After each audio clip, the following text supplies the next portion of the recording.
The work done to increase speed from 5 meters per second to 10 meters per second by the car of 800 kgs. So ఏం కనుక్కోవాలా? Work done కనుక్కోవాలా.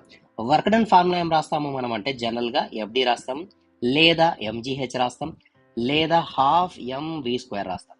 FD ప్లస్తో FD cos theta కూడా రాస్తాం. ఎందుకు ఇన్ని formulas వస్తున్నాయంటే energies different types ఉంటాయి.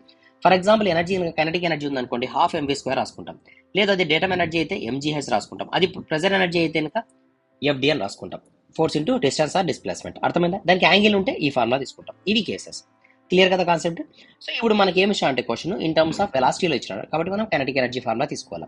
కానీ 2 velocities ఉన్నాయి కాబట్టి వర్క్ డన్ ఫార్ములా రాసుకుంటాం. చేంజ్ ఆఫ్ వెలాసిటీ అని చెప్పి హాఫ్ ఎం v2 square minus v1 square రాసుకుంటాం. సో హాఫ్ మాస్ ఎంత ఇచ్చినాడు? 800 kgs ఇచ్చినాడు. సో v2 వాల్యూ ఎంత? 10 స్క్వేర్ మైనస్ 5 స్క్వేర్. క్యాలిక్యులేట్ చేయండి ఎంత వచ్చింది ఆన్సర్. టోటల్ ఆన్సర్ ఎంత వచ్చింది? 30 కిలో జౌల్స్. ఆప్షన్ నెంబర్ ఏ 30 కిలో జౌల్స్ ఆన్సర్.